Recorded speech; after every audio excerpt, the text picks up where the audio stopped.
Ever feel like you've squeezed every last laugh from the golden age? Think again, because these 25 razor-sharp, side-splitting treasures, all championed by the one and only Roger Ebert, are primed to flip your movie night upside down. Fire up those watch lists, Comedy Crusaders. The definitive roll call of old Hollywood hilarity kicks off right now. Some Like It Hot, 1959. Billy Wilder's fizzy farce about two musicians fleeing gangsters in drag remains the perfect comedy cocktail. Jack Lemmon and Tony Curtis stumbling in heels create visual magic, but the film's genius lies in its humanity. When Curtis locks eyes with Marilyn Monroe's sugar cane across that train car, something electric happens. Monroe singing "I Wanna Be Loved by You" transcends time, her vulnerability glowing through confident exterior. Lemon's transformation isn't just physical. Watch the liberation in his eyes as he embraces his Daphne persona. The film cost barely $3 million, but earned over $40 million because it understood something profound. Laughter isn't just about punchlines. It's about recognition, about seeing ourselves in these flawed, beautiful characters running for their lives in those wobbling, uncomfortable shoes. 60-plus years later, and still nobody's perfect. That's precisely why it endures. Bringing Up Baby, 1938. Katharine Hepburn's hurricane-force Susan Vance completely dismantles Cary Grant's carefully constructed world in Howard Hawks' breathlessly paced screwball masterpiece. The chaos builds upon chaos until you're gasping for air between laughs. Grant standing in a torn dress exclaiming, "I just went gay all of a sudden," feels almost revolutionary for 1938. Hawks frames him, embarrassed yet somehow liberated, capturing something essential about comedy. It's not just funny, it's freeing.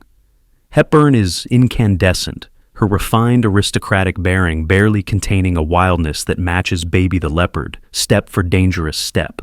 What makes this film extraordinary isn't just the slapstick or witty dialogue, it's the chemistry, the electricity that crackles between two people who shouldn't make sense together, but somehow, magnificently do. The film initially bombed. Audiences weren't ready for its breakneck pace and gender-bending freedom. But true classics don't just entertain their time, they transcend it, waiting patiently for us to catch up. Duck Soup, 1933. The Marx Brothers don't just tell jokes, they wage war on dignity, authority, and the very concept of making sense. Their anarchic power still crackles through every frame 90 years later. That mirror sequence, Harpo mimicking Groucho's every move without glass between them, feels like watching a magic trick unfold in slow motion.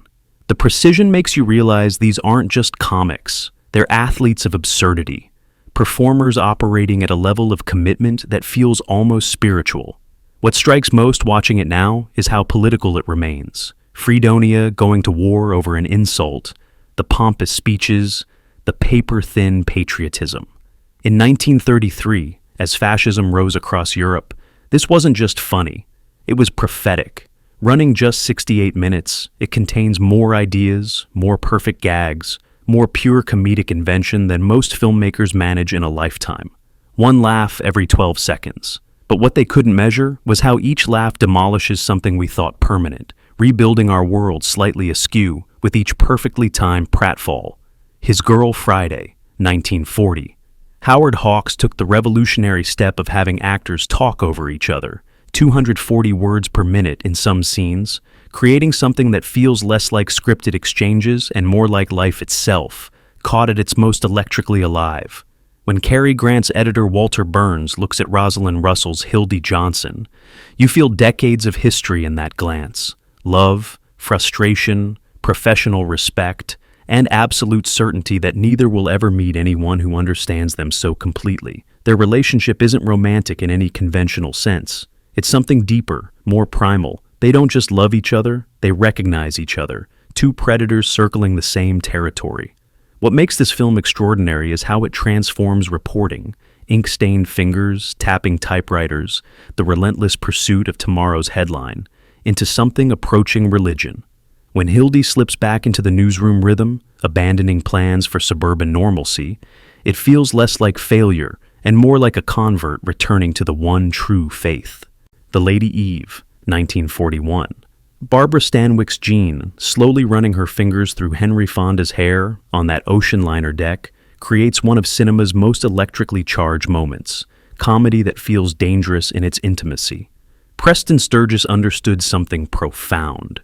Desire isn't just sexy, it's funny, awkward, terrifying in its vulnerability. Fonda plays Charles Pike with perfect, beautiful obliviousness, a snake expert who can't recognize the human predator beside him. Stanwyck operates on another level entirely, a con woman experiencing the ultimate con, falling for her own mark. The way her voice changes when she's being honest, softer, less certain, it's acting so nuanced you barely notice. There's this scene where Jean reinvents herself as Lady Eve, and Fonda fails to recognize her. It should be ridiculous, yet Sturges makes you believe it because he understands something about love. We see what we expect to see, what we need to see. Sturges shot this masterpiece in just 42 days, creating something that feels both meticulously crafted and dangerously spontaneous, like love itself. It happened one night, 1934. The first time Clark Gable removed his shirt revealing no undershirt, he changed culture itself. Frank Capra's road trip romance didn't just sweep every major Oscar, it rewrote what romance could be on screen, messy, antagonistic, charged with something both dangerous and inevitable. That famous hitchhiking scene, Gable failing, while Claudette Colbert simply lifts her skirt, stopping traffic instantly, doesn't just get laughs, it quietly revolutionizes screen dynamics. Women had power all along, Capra suggests, if they'd only recognize it. When they create the walls of Jericho, that hanging blanket separating motel beds, the barrier doesn't diminish their chemistry, it amplifies it. Every word exchange across that cloth feels more intimate than a kiss. What makes this film extraordinary is how it captures America itself during the Depression. The buses, roadside diners, fields they trek through. When Gable and Colbert finally confess their feelings, it doesn't come in grand speeches, but in small moments. A look, a hesitation, the space between words. Sullivan's Travels, 1941. Preston Sturges' Sullivan's Travels starts as showbiz satire, transforms into social commentary, then Depression-era tragedy, before finally revealing itself as a profound meditation on why we need laughter to survive. The tonal shifts should give you whiplash. Instead, they feel like life itself, unpredictable and stubbornly resistant to categorization. Joel McCrea's director Sullivan wants to make a serious film about human suffering, but his journey leads him somewhere else entirely. That scene where prisoners, chained and hopeless, laugh at a Mickey Mouse cartoon, it stops your heart. Their faces illuminated by flickering light, finding moments of escape despite everything. It's not just powerful filmmaking, it's a thesis statement about art itself. Veronica Lake, with her famous peekaboo hair, brings depth, wisdom, resilience that matches Sullivan's idealism step for step. The film struggled at the box office. Audiences in 1941 didn't know what to make of something that refused neat classification. But that's precisely why it feels so modern, so necessary now. Sturges wasn't just directing comedy, he was arguing for its importance. The Philadelphia Story, 1940. Watching Katharine Hepburn, Cary Grant, and James Stewart circle each other in a Newport mansion feels like witnessing a perfect chemical reaction. Each star brings something different. Hepburn's regal vulnerability, Grant's wounded charm, Stewart's idealistic cynicism. Creating moments so perfectly balanced, they make you hold your breath. That swimming pool scene, Hepburn and Grant reminiscing about their yacht, the true love, contains more genuine emotion in 3 minutes than most films manage in 2 hours. The way Hepburn says, she was yar. It's not just a line reading, it's time travel, transporting us directly into a lost relationship that feels achingly real. George Cukor directs like a master choreographer, keeping these titans in perfect orbit around each other. What seems at first like a simple remarriage comedy reveals itself as something deeper, a story about forgiveness, about seeing people as they are rather than as we need them to be. When Tracy Lord finally shatters, it's not just character development, it's revelation. The Gold Rush, 1925. The moment Chaplin's tramp boils his shoe for Thanksgiving dinner, seasoning the laces like spaghetti, twirling them around his fork with gourmet delicacy. we witness something that transcends language, reaching directly into our shared humanity. There's something deeply sad about his determination to create celebration from desperation. The famous bread roll dance, those dinner rolls becoming tiny feet performing a perfect ballet, showcases Chaplin's genius for transforming objects, for seeing magic in the mundane. Every fork placement, every subtle eye movement feels precisely calculated, yet completely spontaneous. That teetering cabin sequence, balanced perfectly on a cliff's edge, sliding precariously with each movement, remains one of cinema's most perfect metaphors. Aren't we all living in that cabin? Aren't we all one misstep from disaster? Chaplin wrote, directed, produced, starred, edited, and later composed the score, a level of artistic control that feels almost superhuman. The licorice boot he ate required multiple takes, leading to stomach pumping between shots. Suffering transformed into effortless-looking poetry. City Lights, 1931. The final scene of City Lights, when the once-blind flower girl finally sees the tramp, recognizing through touch the man who sacrificed everything for her. It still catches in my throat. That look on Chaplin's face, hope, fear, embarrassment, love, contains the entire human experience in a single silent moment. Chaplin risked everything making this silent film in 1931 when talkies had conquered Hollywood. The boxing sequence, Chaplin dancing around his opponent, ducking behind the referee, showcases physical comedy so precisely executed it feels like ballet. Every stumble, every recovery is mathematically perfect, yet feels completely spontaneous. The relationship between the tramp and the drunken millionaire, who recognizes him only when intoxicated, isn't just funny. It's heartbreaking, a perfect metaphor for class barriers that temporarily dissolve. What makes this film immortal isn't just its humor or technical brilliance. It's its emotional honesty. When the tramp stands before the flower girl in that final scene, filthy and ashamed, he's not just a character, he's all of us, hoping desperately to be seen. Modern Times, 1936. Chaplin's little tramp, frantically tightening bolts on an assembly line until his movements continue involuntarily, even when he stops working. It's not just comedy, it's prophecy. Watching Modern Times now feels less like history and more like warning about how technology reshapes our humanity. That feeding machine sequence, the tramp strapped into an automated lunch device that malfunctions spectacularly, combines horror and hilarity in equal measure. The company executives watching eagerly as corn rotates mechanically toward his mouth, machines speeding up until they're force-feeding him. Chaplin isn't just making us laugh, he's asking how much of our humanity will sacrifice for efficiency. When the tramp suffers his nervous breakdown, diving into the machinery itself, swimming through massive gears, Chaplin creates a sequence so visually stunning, it feels like surrealist art come to life. Paulette Goddard's Gammon, wild-eyed, untamed, defiantly human, offers the perfect counterbalance. Their final walk together toward an uncertain horizon contains more genuine hope than a dozen happy endings. The General, 1926. The first time you see Buster Keaton sitting on a moving train's coupling rod, rising and falling with mechanical precision as wheels turn beneath him, you're witnessing something beyond comedy. You're seeing a man transform himself into part of the machine. The General isn't just Keaton's masterpiece. It's a love letter to engineering, to momentum, to the terrible beauty of machinery and motion. That famous sequence, Keaton sitting on the cowcatcher, tossing railroad ties onto the tracks ahead, combines absolute precision with apparent effortlessness. One miscalculation, and he's crushed beneath tons of steel, yet his face remains perfectly impassive. The physical courage required isn't just impressive, it's almost incomprehensible to modern viewers.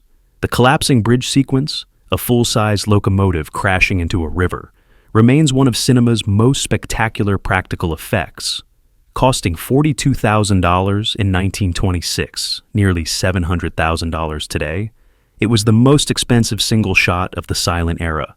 Modern CGI can create anything imaginable, yet nothing matches the visceral impact of watching something real fall. Arsenic and Old Lace, 1944.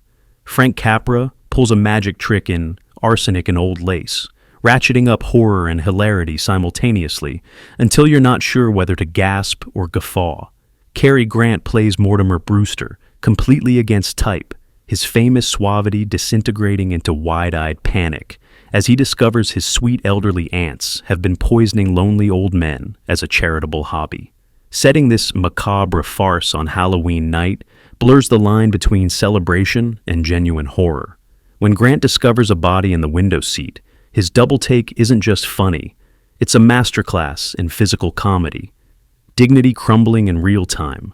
The casting of Raymond Massey as the Boris Karloff lookalike creates one of cinema's greatest meta-jokes. His character had mall plastic surgery to resemble Karloff, who played the role on Broadway but couldn't leave the stage production. Those sweet murderous aunts, convinced they're performing mercy killings, represent something uniquely American. Darkness lurking behind lace curtains, madness masquerading as propriety.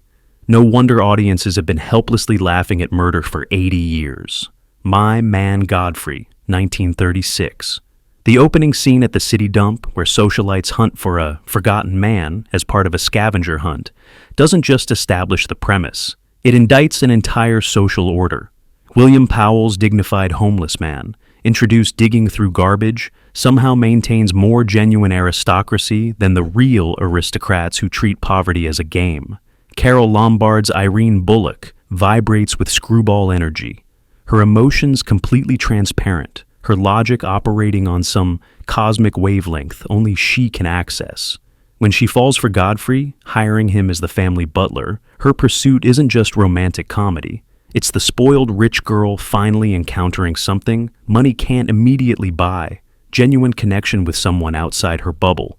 The Bullock mansion becomes a perfect microcosm of Depression-era America, obscene wealth existing alongside newfound precarity. And moving through it all is Godfrey, secretly rebuilding his own fortune, while teaching them the humanity they've forgotten. When he finally establishes his riverfront employment project for homeless men, the film suggests something revolutionary. The solution to societal problems might come from those who've experienced need firsthand. To Be or Not to Be, 1942. Ernst Lubitsch's To Be or Not to Be, released just months after Pearl Harbor, with Nazi occupation raging across Europe, doesn't just risk offense, it courts it, finding laughter in humanity's darkest hour. Jack Benny's hammy Polish actor Joseph Tura, interrupting his Hamlet soliloquy when a young pilot leaves to rendezvous with Mrs. Tura, creates comedy from vanity. But when that same theatrical ego becomes weaponized against the Gestapo, the film suggests something profound about art as resistance. Carol Lombard brings spectacular warmth and intelligence to Maria Tura. Her line delivery of Heil Hitler, while batting her eyelashes at a Nazi officer, walks an impossible tightrope, making us laugh while never letting us forget the genuine evil she's manipulating. The film's most famous sequence, actors impersonating Nazi officials, each trying to out-Heil Hitler the others, doesn't just satirize Nazi rigidity, it dismantles it. By exposing the hollow performance at authoritarianism's core, Lubitsch strips it of power more effectively than a dozen serious dramas could. Released while war still raged, the film struggled with audiences. Comedy wasn't supposed to acknowledge such darkness. The Shop Around the Corner, 1940. Ernst Lubitsch's gentle masterpiece captures something essential about human connection. How often we miss what's right in front of us. How prejudices and assumptions blind us to life's most important possibilities. James Stewart and Margaret Sullivan's bickering shop employees, secretly corresponding as anonymous pen pals, create tension so delicious you want to savor every tart exchange knowing the sweetness that awaits. That Budapest gift shop, lovingly created on a single soundstage, doesn't just serve as setting, it becomes a perfect microcosm of society itself. The aging owner Mr. Matuszek, the ambitious errand boy Pepe, the sad sack clerk Vadas, each represents some facet of humanity, their lives intertwining with delicate precision. The film's emotional climax, Stewart's Alfred Kralik finally realizing the identity of his beloved correspondent, combines revelation with remarkable restraint. The camera stays close on Stewart's face as understanding dawns, followed by confusion, then wondering joy. Shot as World War II began consuming Europe, including the Budapest it so lovingly recreates. The shop around the corner feels like Lubitsch's gentle argument for human connection amid gathering darkness. Ball of Fire, 1941. Barbara Stanwyck's nightclub singer, Sugarpuss O'Shea, hiding from the mob in a house of sheltered academics, doesn't just disrupt their ordered existence, she explodes it, scattering dictionary pages and propriety with equal abandon. When she first sashays into their research sanctuary asking, "Hey, what's buzzin', cousins?" she might as well be speaking Martian to these cloistered professors. Gary Cooper's Professor Bertram Potts, researching American slang, transforms from academic observer to love-struck participant before our eyes. His evolution from collecting slang to using it, awkwardly attempting phrases like, "I'm hep to your jive," creates comedy that cuts to something universal. The beautiful humiliation of trying to reinvent ourselves for love. That famous nightclub sequence, where Gene Krupa delivers a drum solo so provocative censors nearly cut it, doesn't just entertain, it educates. As the professors watch, their faces moving from confusion to fascination to joy, Hawks suggests something profound about intellectual curiosity. True knowledge isn't just found in books, but in lived experience, in rhythm, in bodies in motion. The Palm Beach Story, 1942. Money is nothing. It's like the wind in your hair. With lines like that, Preston Sturges doesn't just make us laugh, he makes us question everything about love, marriage, and capitalism itself. The Palm Beach Story races ahead of audience expectations, creating screwball comedy so furiously paced it feels like the celluloid might catch fire from friction. Claudette Colbert's decision to divorce her struggling inventor husband so she can marry a millionaire and fund his inventions isn't just a comic premise. It's a genuinely radical proposal about marriage economics wrapped in evening gowns and champagne bubbles. That train sequence, where Colbert is adopted by the drunken millionaire members of the Ale and Quail Club, creates escalating chaos worthy of the Marx Brothers. Hunting dogs racing through sleeping cars, shotguns blasting apart luggage. Sturges orchestrates pandemonium with mathematical precision. The film's final revelation, impossible twins appearing to solve the romantic quadrangle, would feel like desperate deus ex machina in lesser hands. But Sturges has been planting surreal elements throughout, preparing us subconsciously for this magnificent absurdity. Adam's Rib, 1949. Courtroom dramas rarely make you howl with laughter, while simultaneously questioning gender politics. But Adam's Rib isn't just any courtroom drama. When Katharine Hepburn's defense attorney, Amanda Bonner, takes a case opposing her prosecutor husband Adam, their bedroom becomes an extension of the courtroom. Their marriage the ultimate test case for equality itself. That witness demonstration, where Hepburn brings in a female circus performer to lift her male assistant overhead, proving women's physical capabilities, isn't just funny, it's revolutionary for 1949. Director George Cukor frames this strength demonstration not as freakish but matter-of-fact, quietly normalizing female power decades before mainstream feminism. Tracy and Hepburn's real-life relationship infuses every scene with layers of meaning, their off-screen equality becoming inseparable from their characters' struggle. The final reconciliation, Adam threatening Amanda with a gun that shoots licorice, balances perfectly between absurdity and emotional truth. Their laughter as they embrace isn't just character resolution. It's recognition that personal and political remain inseparable. The Miracle of Morgan's Creek, 1944. Preston Sturges somehow created a comedy about a small-town girl who gets drunk at a soldier send-off party, marries someone she can't remember, and wakes up pregnant, all while navigating the most restrictive censorship in Hollywood history. The miracle isn't just in Morgan's Creek. It's in Sturges's astonishing ability to tell forbidden truths through implication, innuendo, and breathless pacing that outruns moral guardians. Betty Hutton's Trudy Cockenlocker, that name itself a dirty joke slipped past censors, vibrates with such frantic energy she seems ready to explode off the screen. Her desperation as she realizes her predicament creates comedy that walks a tightrope between farce and genuine human panic. Eddie Bracken's Norval Jones, the 4F weak specimen who agrees to help her, transforms nervous inadequacy into unlikely heroism. The film's satirical targets extend beyond sexual mores. It skewers small-town hypocrisy, patriotic performativity, governmental bureaucracy, and respectability. When Trudy ultimately gives birth to sextuplets, a resolution so absurd it circles back to biblical miracle, Sturgis isn't just providing a happy ending. He's suggesting something profound about America's ability to mythologize its way out of moral complexity. Top Hat, 1935. Fred Astaire's feet move with supernatural control, each click of his shoes creating music from silence in that mesmerizing opening sequence. The mistaken identity plot, where Ginger Rogers believes Astaire is the husband of her best friend, creates comic complications, but they're just excuses for what really matters: those transcendent dance sequences. When they perform cheek to cheek, Rogers in that controversial blue feather gown, they're not just dancing, they're having a conversation more eloquent than words could ever manage. There's this moment when they glide across that Art Deco ballroom, and suddenly you understand why this duo changed cinema forever. Rogers famously did everything Astaire did, backwards and in high heels. And that blue feather dress, it became iconic despite Astaire's frustration with shedding feathers. Director Mark Sandrich's insistence on those long, unbroken takes was revolutionary. He trusted the dance to tell the story.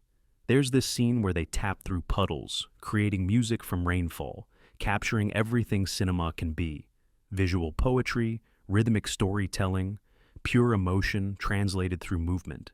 Top Hat isn't just entertainment, it's transcendence. A Night at the Opera, 1935. The contract scene alone, Groucho and Chico systematically destroying legal language until nothing remains. It's not just funny, it's revolutionary, dismantling the very structures of communication itself. What strikes most, watching it now, is how perfectly calibrated the chaos feels. Producer Irving Thalberg insisted on genuine emotional stakes anchoring the madness, and somehow that constraint only amplified the brothers' genius. The stateroom scene builds like a mathematical proof of comedy, each new person squeezing into that tiny cabin, adding another layer of beautiful impossibility until finally, that door opens and humanity spills out like a dam breaking. There's something almost musical about their timing. Harpo's silent expressions, Chico's deliberate misunderstandings, Groucho's eyebrow gymnastics. It's an orchestra of absurdity playing in perfect harmony. And beneath it all runs this sweetly subversive message. That high culture isn't just for the elite, that sometimes the best way to appreciate art is to lovingly tear it apart. When the brothers finally help their tenor friend achieve operatic glory, you're witnessing something profound, the triumph of joyful anarchy over rigid tradition. The Thin Man, 1934. The first time I watched The Thin Man, I was struck by something almost revolutionary. A married couple who actually seemed to like each other. William Powell and Myrna Loy, as Nick and Nora Charles, don't just solve crimes, they exchange glances that contain entire conversations. They match each other, martini for martini. They exist in this perfect bubble of mutual admiration. There's this scene where Nick is explaining the case, and Nora is clearly only half listening, mixing drinks with elegant precision. And yet, you can feel how completely they understand each other. The mystery itself unfolds at a delicious clip. W.S. Van Dyke's 14-day shooting schedule somehow imbues the film with effortless momentum that never feels rushed. What makes it truly special is how the murder investigation feels almost secondary to the chemistry. The way Powell's eyes dance with mischief when he enters a room, how Loy's sardonic delivery cuts through pretension like a silver knife. And then there's Asta, that wire-haired terrier who somehow steals scenes from two of Hollywood's most magnetic performers. The cocktail-soaked banter feels fresh even now, like eavesdropping on the coolest couple at the party. Ninotchka, 1939. The magic of Ninotchka hits you from that first stern introduction, Garbo's Soviet envoy arriving in Paris like a human iceberg, all sharp angles and sharper judgments. The last mass trials were a great success. There are going to be fewer but better Russians. The line lands with such deadpan precision, you almost miss how darkly funny it is. Ernst Lubitsch directs with this feather-light touch that somehow makes ideology feel intimate, personal.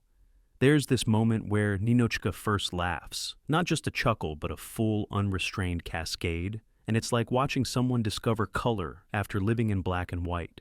Melvin Douglas plays his charming Frenchman with such effortless conviction, you believe he could actually melt decades of political indoctrination with nothing but champagne and well-timed jokes.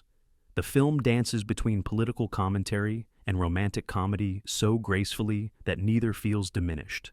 What strikes most is how the costuming tells the story. Ninotchka's severe suits gradually softening, that ridiculous hat she initially mocks, becoming a symbol of her transformation. Billy Wilder and Charles Brackett's script crackles with lines that sound casual but cut deep. You can't take it with you, 1938. Frank Capra films these scenes of family mayhem with such genuine affection that you find yourself longing to join the Vanderhoff home, literally shaking with explosions from the basement, ballet leaps in the living room, xylophone solos at dinner. Jimmy Stewart and Jean Arthur's romance provides the framework, but it's Lionel Barrymore as Grandpa Vanderhoff who delivers the film's beating heart. When he explains why he walked away from business 30 years ago, one day I realized I wasn't having any fun. There's such simple wisdom in it. It catches in your throat. What makes this film transcend typical Capra-esque sentimentality is how earned the emotion feels. The clash between the free-spirited Sycamores and the banking dynasty Kirby's isn't just played for laughs. It's a genuine philosophical collision. The production design tells so much of the story. The Vanderhoff home cluttered with half-finished projects and beloved oddities, while the Kirby mansion feels like a museum no one actually lives in. When the final scene brings everyone together, it's not just a happy ending. It's a vision of what a community could be if we valued passion over profit. And there you have it, Cine Sailors, 25 bulletproof comedies Roger Ebert himself stamped with eternal applause, each one a time machine ticket to pure, unfiltered joy. Did your favorite make the roster? Which hidden gem just crash-landed on your must-watch radar? Drop those hot takes below, smash that like button if your laugh muscles survived, and ring the bell so you won't miss our next deep dive into silver screen treasures. Until then, keep your reels spinning, your spirits soaring, and remember, on Golden Age classics, the past is always rolling its next big punchline. See you in the comments, film fam.